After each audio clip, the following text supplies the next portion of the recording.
శ్రీ విష్ణు రూపాయ నమశివాయ. మనలో లలితా సహస్రనామం రాని వాళ్ళు దాదాపుగా ఎవరు ఉండరు కదా.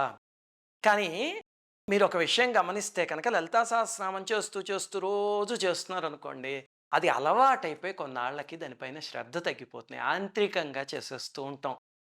అది ఎంత శక్తిమంతమైనదో తెలిస్తే కనుక మళ్ళీ ఒక్కసారి ఆ శ్రద్ధ పెరుగుతుంది గదా. అందుకని మీకు ఈ వీడియోలో ముఖ్యమైనవి 2 విషయాలు చెప్తా. మొట్టమొదటిది ఏమిటంటే లలితా సహస్రనామం ఏ సమయంలో చదివితే అద్భుతమైన ప్రయోజనము. రెండవది ఏమిటంటే ఏ రకమైన ప్రయోజనం వస్తుంది శ్రద్ధగా చేసి సిద్ధింపజేసుకోగలిగితే. ఆ 2 చెప్తా.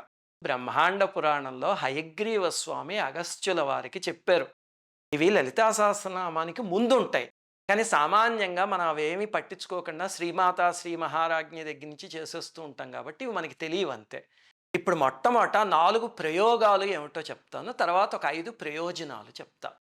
ఆ 4 ప్రయోగాలు ఏమిటంటే సంక్రాంతౌ విషువే చైవ స్వజన్మ త్రితయే దినే అని చెప్పారు.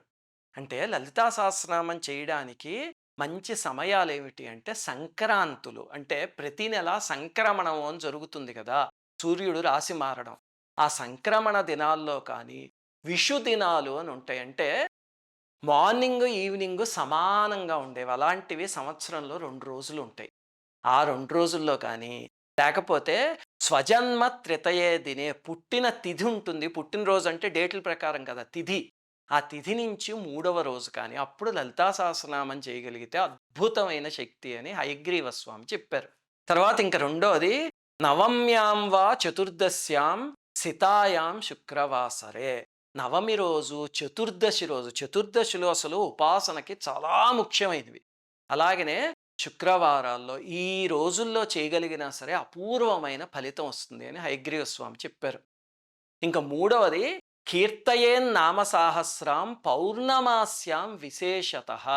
పౌర్ణమాస్యాం చంద్రబింబే ధ్యాత్వా శ్రీలలితాంబికాం అన్నారు. అంటే పౌర్ణమి రోజు అమ్మవారిని ఆరాధించగలిగితే లలితా సహస్రనామంలో విశేషమైన ఫలితము అని చెప్పారు.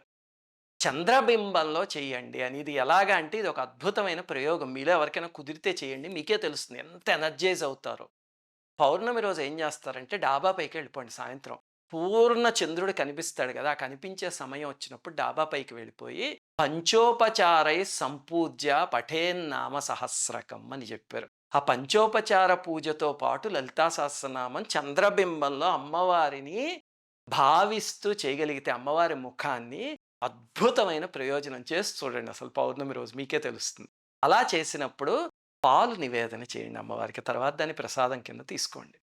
నాలుగవది శ్రద్ధయా పరయా కుర్యాత్ సహస్ర పరివత్సరాన్. చాలా ముఖ్యమైనది ఇది. ఇదేమిటంటే పరివత్సరం అంటే 365 డేస్ సైకిల్ అని అర్థం. ఈ 365 రోజులు శ్రద్ధగా చేయగలిగితే సిద్ధిస్తుంది అని కూడా చెప్పారు. మరి అయితే ఆడవాళ్ళకి ఇబ్బంది వస్తే 4 రోజులు వదిలేసి 5వ రోజు నుంచి చేయండి.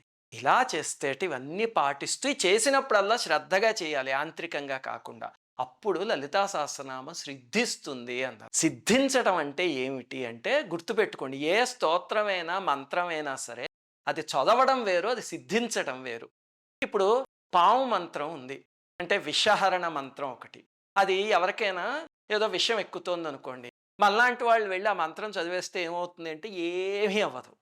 ఆ మంత్రాన్ని సిద్ధింపజేసుకున్న వాళ్ళు ఉంటారు. పాముల నరసయ్య గారు అలాంటి వాళ్ళు. వాళ్ళు వెళ్ళి చదివితే వెంటనే విషహరణ శక్తి వల్ల వాళ్ళు స్వస్థులవుతారు. ఎలా జరుగుతోందండి అదే మంత్రం అంటే అదే లైన్‌ని మనం చదివితే మామూలు టెక్స్ట్ అది. అదే జపం చేసి సిద్ధింపజేసుకోగలిగితే అప్పుడు పనిచేయడం మొదలవుతుంది. లలితా సహస్రనామం కూడా ఇలాగా పరివత్సరాన్ని అన్నారు. అలాగ ఒక సంవత్సరం పాటు శ్రద్ధగా చేయగలిగితే సిద్ధిస్తుంది అని చెప్పారు. సిద్ధిస్తే మనకెలా తెలుస్తుంది అంటే దానికి 5 ప్రయోజనాలు చెప్పారు. అవి చెప్తాను. అందులో ఏదైనా పని చేసిందనుకోండి అప్పుడు మీకు సిద్ధించింది అని అర్థం. మొట్టమొదటిది ఏం చెప్పారంటే జరార్తం శిరసి స్పృష్ట్య పఠేన్ నామ సహస్రకం తత్క్షణాత్ ప్రశమం యాతి శిరస్తోదో జ్వరోపిచ అని చెప్పారు. అంటే ఎవరికైనా తీవ్రంగా జ్వరం ఉందనుకోండి, కొన్నిసార్లు జ్వరంలో డెలీరియం లాంటివి వచ్చేసి పిచ్చి పిచ్చి మాటలు మాట్లాడుతూ ఉంటారు. మనకే భయం వేసేస్తుంది. ఎందుకంటే విపరీతమైన జ్వరం వస్తే ఒళ్ళు తెలియదు ఎవరికైనా. 104లో అలాంటివి. ఏ హాస్పిటల్‌కో వెళ్తాం. కంట్రోల్ కాకపోయి వాళ్ళు అదే స్థితిలో ఉంటే కనుక ఈ సిద్ధించిన వాళ్ళు వాళ్ళ తల మీద చెయ్యి పెట్టి చదవగలిగితే అప్పుడా దేవతా శక్తి కానీ వీళ్ళకి సిద్ధిస్తే ఒక్కటే ఒక్క రుజువు ఏమిటంటే వెంటనే వాళ్ళ స్థితి నుంచి బయటకు వచ్చేస్తారు. ఈ టెస్ట్ చేసి చూసుకోండి, మీకే తెలుస్తుంది. దాన్నే హస్తమస్తక సంయోగము అంటారు. అందుకే ఎవరైనా గురువులు కానీ ఉపాసనా పరులు కానీ ఎప్పుడైనా మన అదృష్టం బాగుండి మనబోటి వాళ్ళకి తల మీద చేయి పెట్టి ఆశీర్వదించారు అనుకోండి, అది ఇంకా అదృష్టం అంతే. ఇంకా రెండవ ప్రయోజనం ఏమిటంటే సర్వవ్యాధి నివృత్త్యర్థం స్పృష్ట్వా భస్మ పఠేదిన తదస్య ధారణాదేవ నశ్యంతి వ్యాధయక్షణాత్. మీరే ఇలాగ సిద్ధింపజేసుకోవడానికి ప్రయత్నిస్తుంటే ఒక పాత్ర నిండా విభూతి తీసుకోండి, ఒక డబ్బా నిండా తీసి అక్కడ మీ ఎదురుగుండా పెట్టుకుని రోజు దాని మీద చెయ్యి పెట్టి లలితా సహస్రనామం చదువుతూ ఉండండి. మీరు శ్రద్ధగా చేయగలిగితే కనుక ఇలా సిద్ధించే సమయానికి ఆ విభూతిగా శక్తి వస్తుంది. ఆ తర్వాత ఎవరికైనా బాగోలేదనుకోండి, వాళ్ళకి ఆ విభూతి పెడితే వెంటనే స్వస్థులవుతారు. అందుకే మహాత్ములు ఎవరైనా వాళ్ళ చేతుల్లో విభూతి ఇస్తామంటే మనం పరిగెత్తుకుని వెళ్ళి తీసుకుంటాం.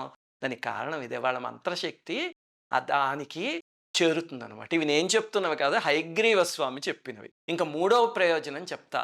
జలం సమంత్రం కుంభస్థం నామ సాహస్రతో మునే అభిషించేత్ గ్రహగ్రస్తాన్ గ్రహ నశ్యంతి తత్క్షణాత్. అంటే ఎవరైనా ఈ లలితా సహస్రనామం సిద్ధించిన వాళ్ళు జలాన్ని ఒక కుండలోకో బకెట్లోకో తీసుకుని అందులో చేయి పెట్టి లలితా సహస్రనామం చదివిస్తేట దానికి స్నానం చేస్తే కొన్నిసార్లు గ్రహ బాధలు ఇలాంటివి పట్టుకుని బాబాయ్ వాళ్ళు చాలా విపరీతంగా ప్రవర్తిస్తూ ఉంటారు. కొంతమందిని చూసారా, అలాంటి వాళ్ళ నీటితో స్నానం చేస్తే వెంటనే స్వస్థులైపోతారు. అందుకే చూడండి, కొన్నిసార్లు తీవ్రంగా గ్రహబాధతో ప్రవర్తించే వాళ్ళ తల మీద మహాత్ములు లాంటి వాళ్ళు బకెట్ నీళ్లు పోస్తూ ఉంటారు. కారణం ఇదే. అసలు ఇక్కడే ఒక విషయం గుర్తుపెట్టుకోండి, ఎవరైనా ఉపాసనా పరులు, అనుష్ఠాన పరులు, మహాత్ములు ఇలాంటి వాళ్ళు ఉంటారు మనకి, సామవేదం వారు, చాగంటి వారు, అలాంటి వాళ్ళు ఎప్పుడైనా మీ అదృష్టం బాగుండి వాళ్ళ ఇంటికి వెళ్ళి అక్కడ ఒక పూట ఒక రోజు ఉండే అదృష్టం దొరికిందనుకోండి, పొంగిపోండి. అలాంటప్పుడు వాళ్ళ ఇళ్ళు ఎంత పవిత్రాలంటే వాళ్ళ అనుష్ఠాన బలం వల్ల, ఉపాసనా బలం వల్ల ఇంట్లో నీటికి కూడా ఆ శక్తి వస్తుంది. అది చెప్తున్నారు ఇక్కడ లలితా సహస్రనామంలో. ఇంకా నాలుగవ ప్రయోజనం ఏం చెప్పారంటే నవనీతం ప్రదద్యాత్తు పుత్రలాభో భవేద్ధ్రువం వంధ్యానాం పుత్రలాభాయ నామ సాహస్రమంత్రితం అని. ఇలాగ లలితా సహస్రనామాన్ని సిద్ధింపజేసుకున్న వాళ్ళు కొంచెం వెన్న తీసుకుని దాన్ని మంత్రించి ఆ లలితా సహస్రనామంతో ఇస్తే గొడ్రాలు అని పిలువబడుతున్న వాళ్ళకు కూడా ఖచ్చితంగా సంతానం కలుగుతుంది అని చెప్పారు. అంత శక్తి వస్తుందిట వెన్నకి. ఇంకా ఐదవది యోవాభిచారం కురుతే నామ సాహస్ర పాఠకే నిర్వచ్య తత్క్రియాం హన్యా తం వై ప్రత్యంగిరాస్వయం అని చెప్పారు. అంటే లలితా సహస్రనామం కానీ రోజు చేస్తూ ఉంటే మీకు శత్రువులు ఉంటారు కదా, ఒకటి గుర్తుపెట్టుకోండి, మనం ఎవరినైనా శత్రువుల్లా భావించకపోయినా సరే మనకి శత్రువులు ఏర్పడిపోతారు. ఏ రంగంలో అయినా అంతే. ఇప్పుడు మీరు పైకి వస్తున్నారు అనుకోండి, జీవితంలో 10 మంది మిమ్మల్ని చూసి నమస్కారం చేస్తున్నారు అనుకోండి, వెంటనే మీ బంధువుల్లో ఎవరికో కన్ను కుడుతుంది. ఏం చేస్తారు, మీరు పైకి ఎక్కుతూ ఉంటే నిచ్చిన కాలు పుచ్చుకుని కిందకి లాగుదామని చూస్తారు. కుదరలేదనుకోండి ఒక బకెట్టుడు బురద మీద జల్లుదామని చూస్తారు. అది కుదరలేదనుకోండి ఇంకేమైనా దుర్మార్గపు పనులు మీ మీద చేద్దామని చూస్తారు. ఇలాంటిది ఏది జరిగినా ఎప్పుడూ పట్టించుకోకండి. అలాంటి వాటిలన్నిటికీ సమాధానాలు చెప్పడాలో, వాళ్ళకి కౌంటర్లు వేయడాలో ఏమీ చేయకండి. అమ్మవారికి వదిలేయండి. ఈ శ్లోకంలో ఏం చెప్తున్నారో తెలుసా, ఉపాసకుడు కానీ తీవ్రంగా అమ్మవారిని ఉపాసన చేసేవాడుండి వాడిపైన ఎవరైనా ఇలాంటి పనులు చేస్తే అమ్మవారు ఏం చేయరట, ప్రత్యంగిరా శక్తిని పంపిస్తారట. హన్యా తంవై ప్రత్యంగిరా స్వయం అన్నారు. చూడండి, ప్రత్యంగిరా అమ్మవారు వెళ్ళి తాట తీసి పారేస్తారు.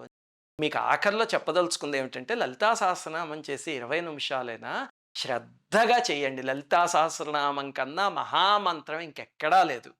అయితే ఉపదేశం లేకుండా చేయొచ్చండి. ఇదొకటి భయపెడుతూ ఉంటారు మళ్ళీ యూట్యూబ్లోనే. మీకు అలా ఉపదేశం కావాలనుకుంటే చాగంటి వారో, సామవేదం వారో ఇలాంటి వాళ్ళు చదివిన ఆడియోలు ఉన్నాయా, శుభ్రంగా ఒకరోజు స్నానం చేసి అగరబత్తి దీపం వెలిగించి పెట్టుకుని ఆ ఆడియో ప్లే చేస్తూ మీరు ఫాలో అవ్వండి. అంతే, మీకు ఉపదేశం అయిపోయినట్టే. పక్క రోజు పొద్దు నుంచి మీరు చేసుకోండి. శ్రీమాత్రే నమః. అందరికీ నమస్కారం.